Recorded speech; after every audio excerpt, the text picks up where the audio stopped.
নমস্কার, বাংলা জ্ঞান হাব চ্যানেলে আপনাদের সকলকে স্বাগত। বন্ধুরা, যুদ্ধ কি বন্ধ হয়নি? যে ইরান আমেরিকা ইসরায়েল যে যুদ্ধ চলছিল সেটা কি বন্ধ হয়নি? কারণ মিডল ইস্টে যুদ্ধে আরও একটা সারপ্রাইজ দেখা গেছে। বিষয়টা কি? কারণ যেখানে পরিষ্কারভাবে ইরান আবার স্টেট অফ হরমুজ বন্ধ করে দিয়েছে।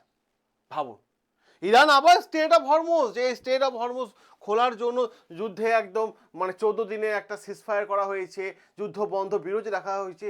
তাহলে ইরান আবার হঠাৎ করে কেন স্টেট অফ হরমুজ বন্ধ করলো? আপনারা শুনেছেন গতকাল সিজফায়ার ঘোষণা করে দেওয়া হয়েছে। গতকাল সকালবেলায় যখন সিজফায়ার ঘোষণা করে দেওয়া হয়েছে তার ঠিক সন্ধ্যের অন্ধকার নামার আগে আপনারা এমন একটা বিষয় দেখবেন, যারা রেগুলার এই চ্যানেলটাকে ফলো রাখেন তারা জানবেন এমন একটা বিষয় কাল ঘটে গেছে।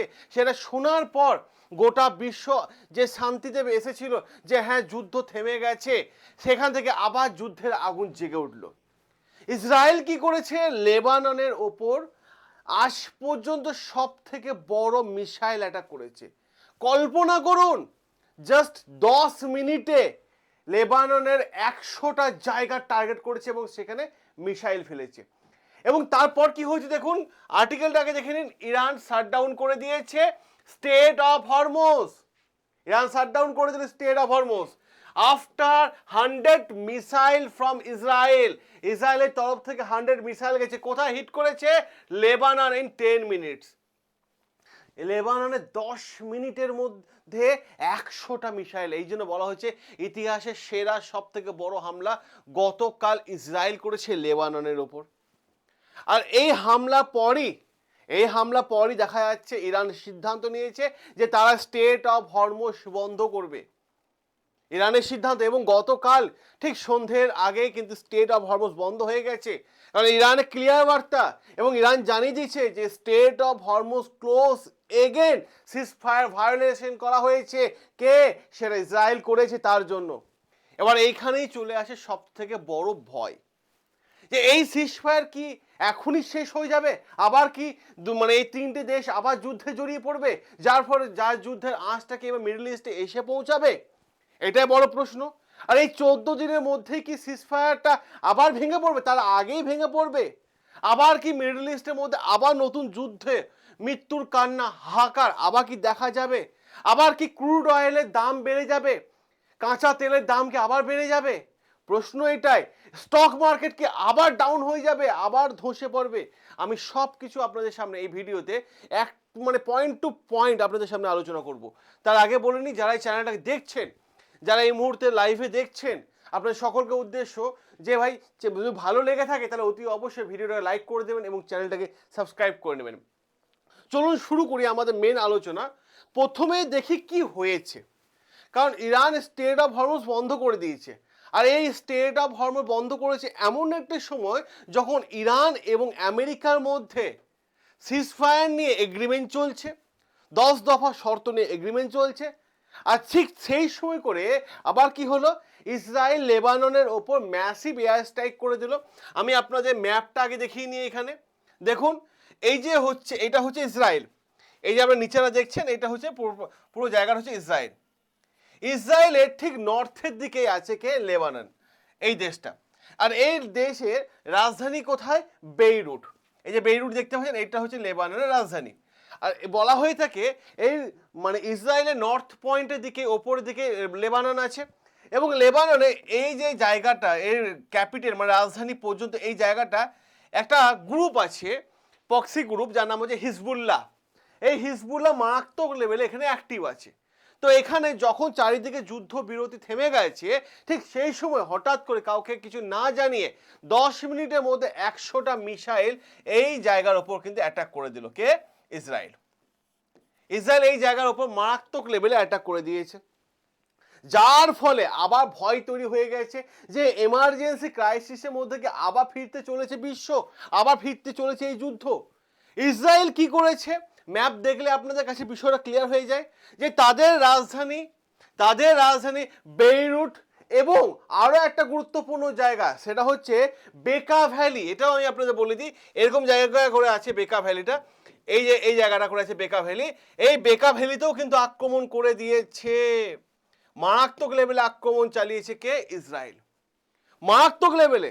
এইটুকু খবর এখনো পর্যন্ত যা আপডেট আসছে, প্রায় 250টা মতো মানুষ মারা গেছেন এবং 1000-এরও বেশি মানুষ হঠাৎ মানে আহত হয়ে গেছে। কারণ এই আক্রমণটা তো হঠাৎ আক্রমণ, কারণ মানুষ যখন চারিদিকে যুদ্ধ থেমে যাওয়া আনন্দে সেলিব্রেট করছে, ঠিক সেই সময় করে এরকম আক্রমণ। এই আক্রমণ গোটা ইতিহাসে মানে ঘটনার একটা মানে বলতে পারেন যে ইতিহাসে মোড় ঘুরে দেওয়ার মতো ঘটনা। কারণ 10 মিনিটের মধ্যে 100টা মিসাইল দুটো লেবাননের দুটো শহরে গিয়ে পড়েছে এবং টার্গেট করা হয়েছে কোথায়?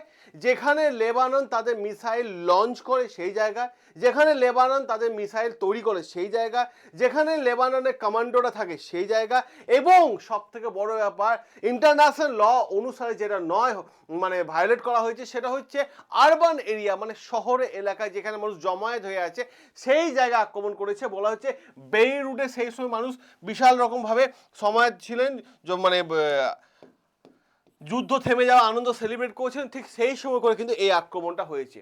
এটা কোনো মানে সিম্বলিক অ্যাটাক নয়, এটা কোনো সিম্বলিক অ্যাটাক নয়, এটা লেবানন বলছে বা ইরান বলছে এটা প্রপার প্ল্যানিং করে একটা অ্যাটাক। এবং ইসরায়েলের লক্ষ্য হিজবুল্লাহকে পুরোপুরি শেষ করে দেওয়া। যেভাবে ইসরায়েল বলেছিল যে ইরানকে শেষ করে দেওয়া, এবার হিজবুল্লাহকে বলছে যে সম্পূর্ণরূপে শেষ করে দেওয়া। এবার প্রশ্ন হচ্ছে এখানে, আচ্ছা এই আক্রমণটা তো লেবাননের ওপর হয়েছে, তাহলে ইরান এই স্টেট অফ হরমুজ কেন বন্ধ করছে, এই রাস্তাটাকে কেন বন্ধ করছে, আবার ইরান কেন কন্ট্রোলে নিচ্ছে এই জায়গাটা, এই 7 কিলোমিটার জায়গাটা ইরান কেন কন্ট্রোলে নিচ্ছে? এটা আপনাদের মাথার মধ্যে প্রশ্ন, আমি আপনাদের বলে দিই। কারণ ইসরায়েল বলছে হিজবুল্লাহ ইকুয়াল টু ইরান, হ্যাঁ ইরানেরই প্রক্সি গ্রুপ, তাই লেবাননে আক্রমণ করেছে এবং অফিসিয়ালি মধ্যে পড়ছে না। ইসরায়েল বলছে আমরা ইরানে আক্রমণ করিনি, হিজবুল্লাহর উপর আক্রমণ করেছি, আর এটা অফিসিয়াল এগ্রিমেন্টের মধ্যে পড়ছে না। কিন্তু ইরান বলে দিয়েছে পরিষ্কারভাবে, যে 10টা শর্ত রেখেছিল সেখানে পরিষ্কারভাবে বলে দিয়েছে যে হিজবুল্লাহর সাথে তাদের অ্যাক্সিস আছে, সন্ধি আছে, তাদের সঙ্গে মানে সম্পর্ক ভালো আছে, তাই হিজবুল্লাহর ওপর আক্রমণ করা মানে সিজ ফায়ার সম্পূর্ণরূপে ইরানে ভাঙা। কারণ ইরান যে 10 দফা শর্ত রেখেছে, সেই 10 দফা শর্তের মধ্যে একটা গুরুত্বপূর্ণ পয়েন্ট হচ্ছে যে ইরানে প্রক্সি গ্রুপ যারা আছে লেবাননে হিজবুল্লাহ বা আপনার ইয়ামিনে হুদি গোষ্ঠী, এদের ওপর কোনো আক্রমণ করা যাবে না। এটা কিন্তু ইরানের 10 দফা শর্তের মধ্যে একটা অন্যতম শর্ত। তারপরও কিন্তু ইসরায়েল কি করলো, এই জায়গাটা আক্রমণ করে দিল, যার ফলে ইরান সিজফায়ার ভেঙে সম্পূর্ণরূপে স্টেট অফ হরমুজ নিজে কন্ট্রোলে নিয়ে নিল। এই দেখুন আর্টিকেলটা আপনাদের যেটা আমি বলছিলাম, এই দেখুন ইরান কি করে শাটডাউন করে দিল state of Hormuz after 100 missile from Israel hit Lebanon, shutdown করে দিল। বন্ধুরা এই যুদ্ধ কি সিজফায়ার কি এখনই ভেঙে পড়ে যেতে পারে? আপনার কি মনে হয়? কারণ এই যে আক্রমণ, এই আক্রমণের পর নেতানিয়াহু ইসরায়েলের প্রেসিডেন্ট তিনি কি বলছেন? নেতানিয়াহু বলছেন এই যে সিজফায়ারের সঙ্গে লেবানন অন্তর্ভুক্ত নয়, কিন্তু আপনারা সবাই জানেন যে 10 দফা ইরান জারি করেছিল, সেই 10 দফার মধ্যে কিন্তু এইটা একটা গুরুত্বপূর্ণ পয়েন্ট ছিল। আর নেতানিয়াহুর লক্ষ্য হচ্ছে ইরানের নিউক্লিয়ার পরমাণু সম্পূর্ণরূপে শেষ করে দেওয়া, সাথে সাথে মিসাইল ক্যাপাবিলিটিও কিন্তু ইরানের ধ্বংস করে দেওয়া, সাথে সাথে মানে রিজিয়নের ইনফ্লুয়েন্স কমানো এবং রিজিম দুর্বল করে দেওয়া, কিন্তু পুরোটাই মানে কোনোটাতে তারা সফল হতে পারেনি। এরপর লেবানন কেন গুরুত্বপূর্ণ? কারণ লেবানন হচ্ছে ইসরায়েলের ঠিক পাশে, ইসরায়েল থেকে বেশি দূরে নয়, এটা ইসরায়েল এবং এটা লেবানন বেশি দূরে নয়, ইসরায়েলের ঠিক পাশেই রয়েছে। আর এখানে একটা গোষ্ঠী আছে হিজবুল্লাহ, যাকে ইরান ফান্ডিং করে থাকে, আর এই হিজবুল্লাহর ওপর আক্রমণ, তাই ইসরায়েল চাইছে হিজবুল্লাহকে সরিয়ে দিতে। আচ্ছা এই ইস্যুতে ইরানের প্রতিক্রিয়া কি? ইরান কি করেছে?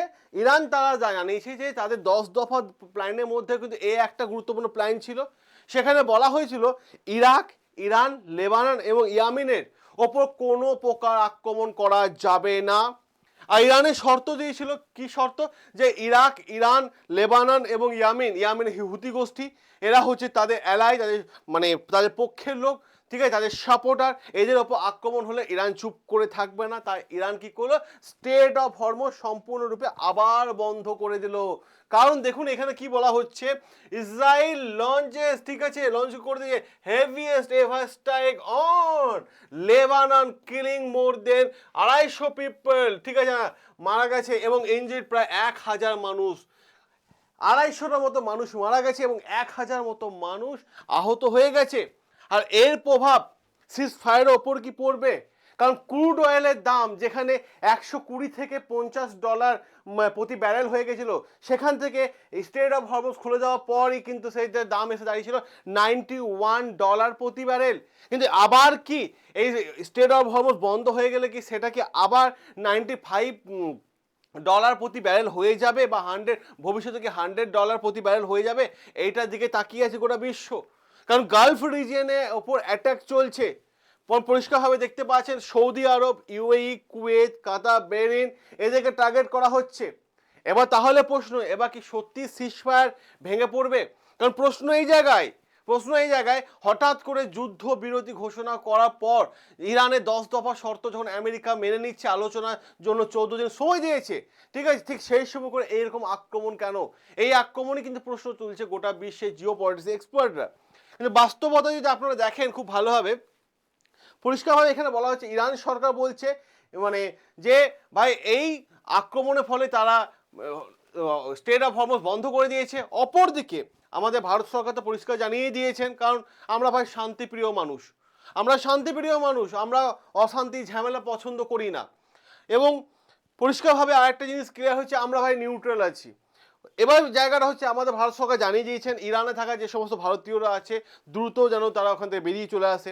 এবার সিদ্ধান্ত একটাই, এখনো কি যুদ্ধ শেষ হয়নি? প্রশ্ন হচ্ছে যে এই মুহূর্তে পরিস্থিতি যদি আপনারা দেখেন খুব অনিশ্চয়তার মধ্যে যাচ্ছে, যে কোনো সময় বড় কিছু হতে পারে, এরকম একটা পজিশন দেখা যাচ্ছে। শেষে একটাই কথা বলবো যে এই সিজফায়ার কি ভেঙে পড়বে? কারণ হঠাৎ করে ইসরায়েলে এরকম ধরনের অ্যাটাক, যেটা স্টেট অফ হরমুজ বন্ধ হয়ে গেছে। আমি প্রশ্নটা রাখলাম আপনাদের উদ্দেশ্যে, আপনারা কি মনে করছেন, আপনাদের চিন্তাধারা কি, সেটা আপনাদের মতামত কমেন্ট বক্সে তুলে ধরুন। আমরা ওয়েট করে আছি আপনাদের কমেন্ট দেখার এবং আপনাদের চিন্তাধারা দেখার জন্য। সকলে ভালো থাকবেন, সুস্থ থাকবেন, সাবস্ক্রাইব করে নেবেন আমাদের চ্যানেল, যেখানে প্রতিটা আর্টিকেল তুলে এনে আমি আপনাদের সামনে আলোচনা করে থাকি। দেখা হবে আপনাদের সাথে নতুন আরও একটা আর্টিকেল নিয়ে।